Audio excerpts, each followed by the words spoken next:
Guys, for today's video, it has been more than 6 months already since I got to experience the Z credit card. There are a couple of updates here and then na na-discuss na natin on our previous video, but this time, medyo nagulat ulit ako kasi meron na namang update para sa akin si Z. And pag-uusapan natin dito sa video na to kung bakit nga ba I prefer this credit card instead of all other credit cards na meron ako. Bakit nga ba? Well, pag-usapan natin yan. Sit back and let's discuss. Coming right up.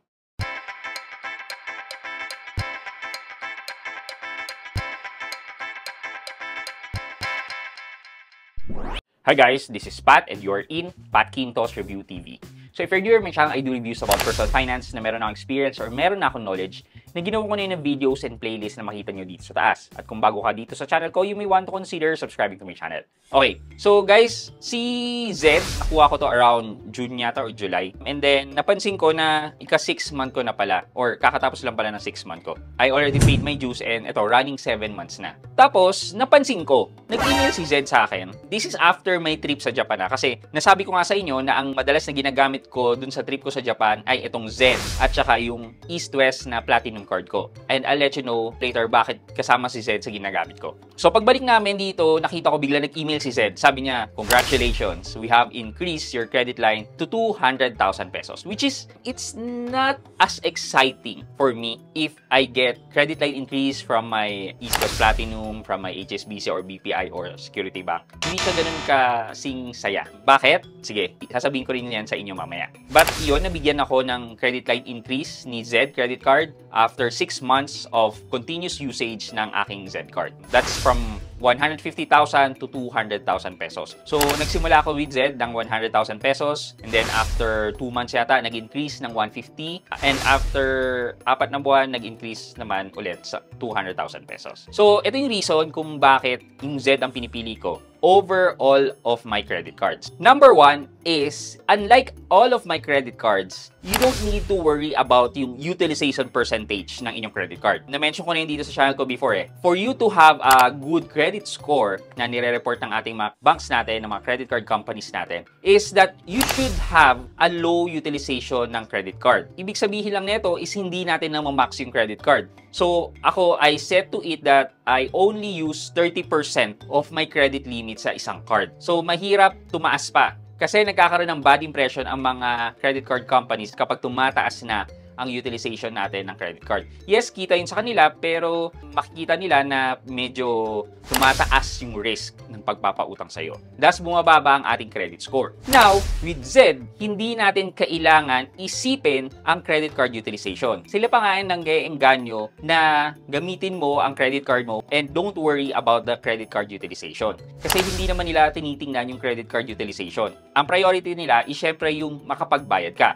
Actually, yung credit card utilization nga, kapag mas mababa, may narinig ako na nilo-lower nila ang credit line. Ibig sabihin, hindi mo naman daw kailangan ng mas mataas na credit line, kaya nilo-lower nila. So, okay lang gumamit ng gumamit dito kay Z credit card as long as mababayaran mo. Number 2 reason is real-time ang posting ng payment dito kay Z credit card. Di siya katulad ng mga banks, na mga credit card banks natin na yung pinakamabilis dyan is 1-day posting. Nagbayad ka ngayon, within 24 hours or kinabukasan doon magpo-post. Yun yung pinakamabilis. But you have to pay dun sa branch of account nung credit card mo. If sa mga online payments, magtatagal yan ng up to 3 banking days. Which is, it's really annoying. Lalo na kung nagbayad ka on your due date, tapos kinabukasan, magtatawag agad yung credit card company sa'yo, sabihin miss payment ka na, well, hindi pa lang nagkikredit. So, ayun, na-experience ko yan, kaya sabi ko, okay tong Z credit card na to. And in case na kailanganin mo pa ng mas malaki dun sa credit line mo, you can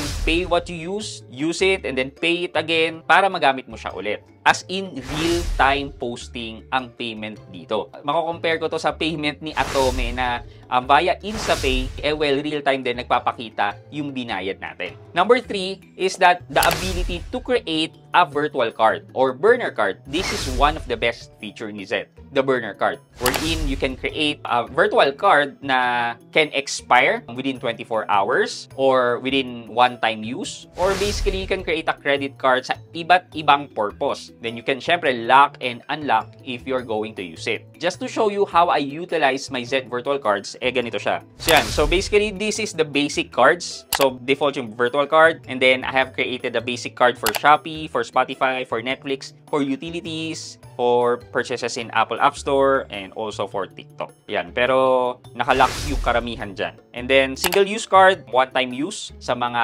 hindi natin pinagkakatiwala ang website pero gusto natin gamitin. And then, meron din tayong within 24 hours. So, ito naman yung mga close ko. Tingnan nyo kung gaano nakarami yan. May purchases din ako for Japan, Apple Pay, Etsy, etc. O, diba? So, napaka-okay na itong burner card para sa security ng ating mga accounts. Additionally, you can customize your billing address sa iba't ibang cards na na-create mo. So, kung mapapakita ko sa iyo, an example of it, let's create a basic. Ayan. You have the ability to use a foreign address if in case na wala kayo dito sa Pilipinas. Kung lagi ka nag-travel, tapos dun sa place na in-stayan mo, umorder ka through Amazon or what, well, you can use a foreign address. You can use your current address during that time na nandun ka for the creation of your virtual credit card. Another reason is, if you're out of the country, basically nakapatay ang ating cellphone number, diba? Para hindi tayo mag-incur ng charges unless naka-roaming ka. But on our case, gusto kong manigurado, ayoko nang magkaroon ng excessive charges habang nasa ibang bansa ako. So,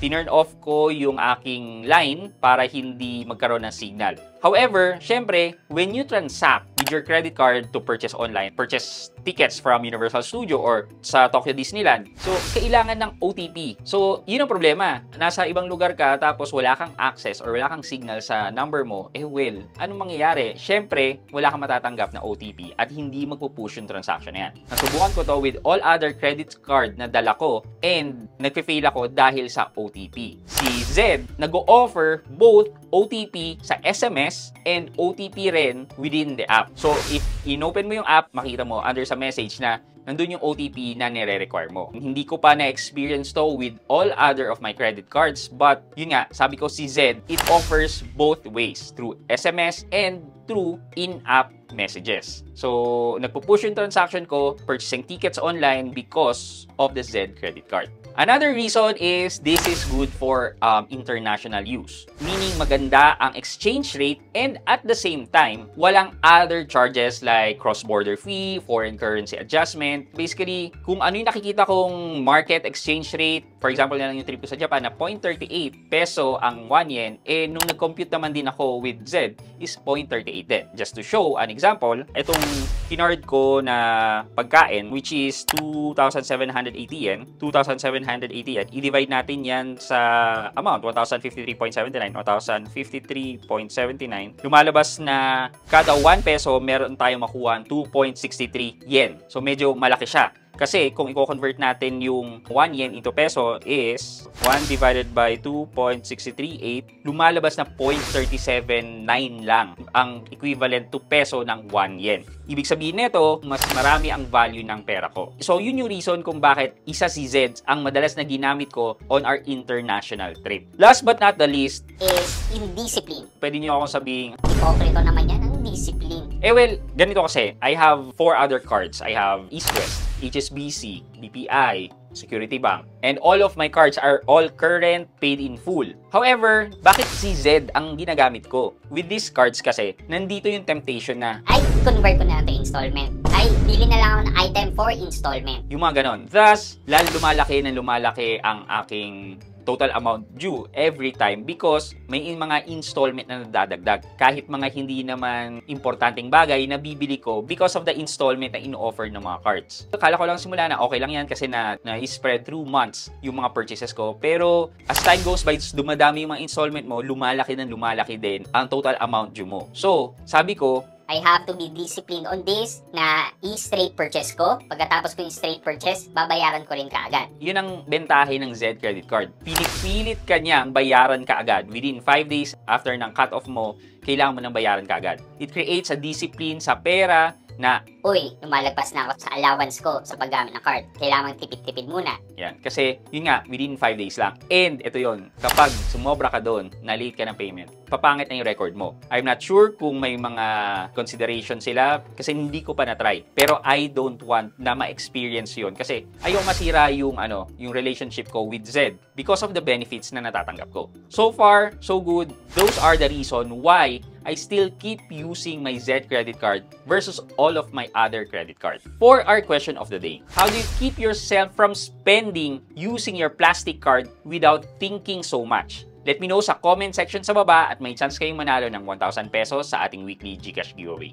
Yun lamang po for today's video, but before we end this video, mag-shoutout po muna tayo at shoutout kay Haya Kimaru 993. Sabi niya, new subscriber here. In just few hours, dami ko napanood na video, Sir Pat. Thank you, dami ko natutunan. Pa-shoutout din, sir. Ayan, at Haya Kimaru 993, shoutout po sa inyo. Maraming salamat sa panonood at pagsuporta ng aking mga videos. Thank you so much. I hope you like this video. Leave a thumbs up, and if not, wala na problema dyan, but continue to support me by subscribing to my channel by clicking the subscribe button and also the bell button sa tabi ng subscribe para makareceive kayo ng latest notification sa lahat ng upload ko. Again guys, this is Pat Quinto and you're in Pat Quinto's Review TV.